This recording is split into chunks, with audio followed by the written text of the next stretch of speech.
Hey, this is JJ with a video demo of the Walrus Audio Fathom multifunction reverb.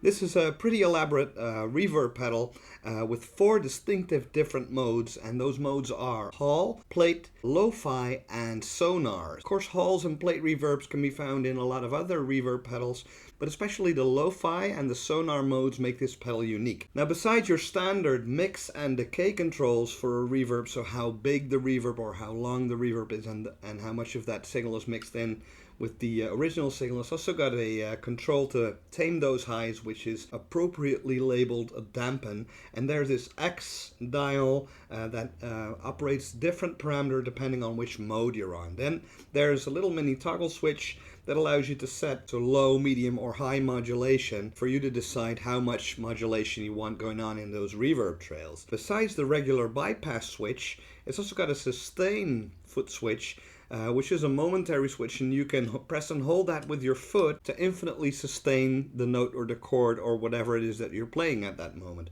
It's also got another momentary function. If the pedal is off and you press and hold the foot switch, it's going to be active, but as soon as you let go, the reverb will be gone. And yes, it's got trails as well, so the reverb just won't cut off abruptly when you disengage the pedal.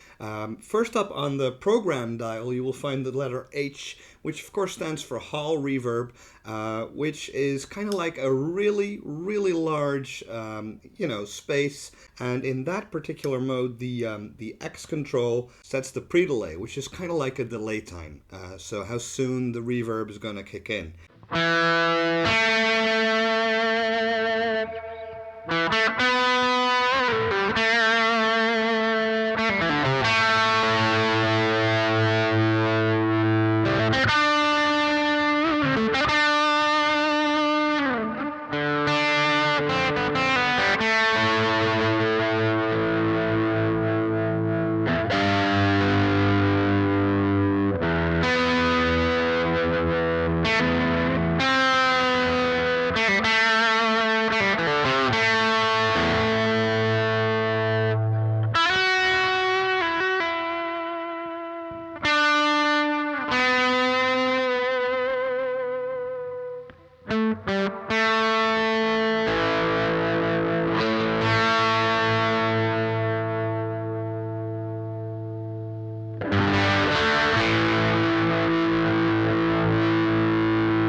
The reflections in a plate reverb are a little bit more diffuse as opposed to a hall reverb. So it's a little bit more digital, a little bit more studio sounding than a hall reverb. And again, in the plate setting, the X control sets the pre-delay.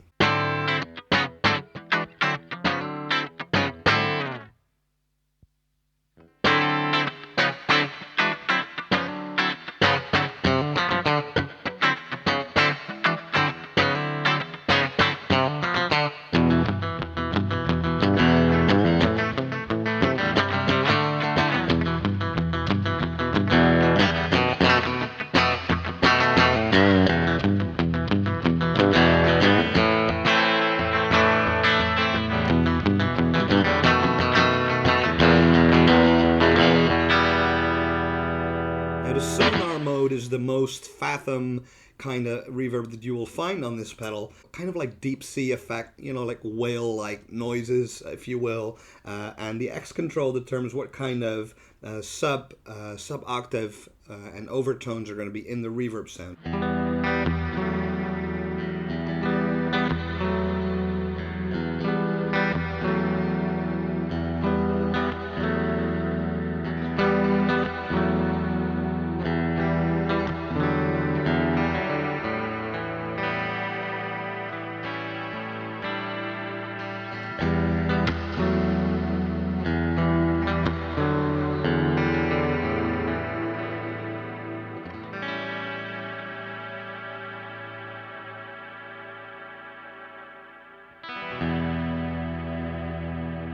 The lo-fi mode is one of my favorite modes on this pedal.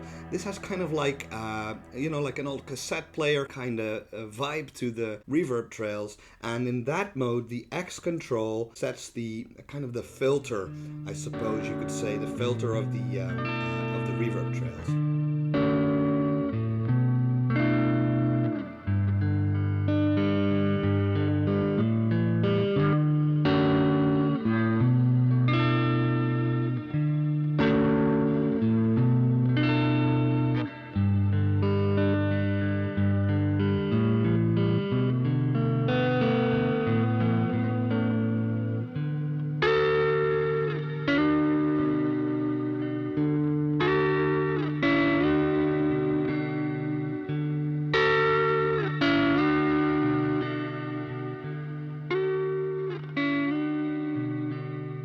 So there you have it, a look at the Walrus Audio Fathom. Really cool reverb pedal. You get 4 different kinds of reverb. You get the modulation, which whatever way you look at it is always on. You can put it to low so it's less apparent, medium or high, but it's always there, which is kind of cool because it doesn't sound too sterile on any setting you use the pedal on.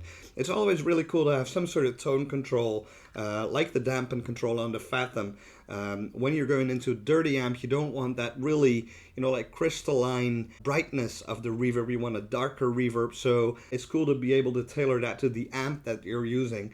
And it's a very clever design feature, having the X control, which leaves out the need to have multiple dials for certain parameters. It's just like a wildcard control that does something different depending on which setting you're on. I definitely love the lo-fi reverb, which is pretty unique to this pedal. Love that into like a slightly dirty amplifier like you heard in the example that I gave you. And of course it's cool to be able to sustain the notes and have the momentary switch. So if you're looking for a cool reverb pedal that doesn't do your dad's spring reverb, but some really contemporary reverb tones, definitely check out the Walrus Audio Fathom.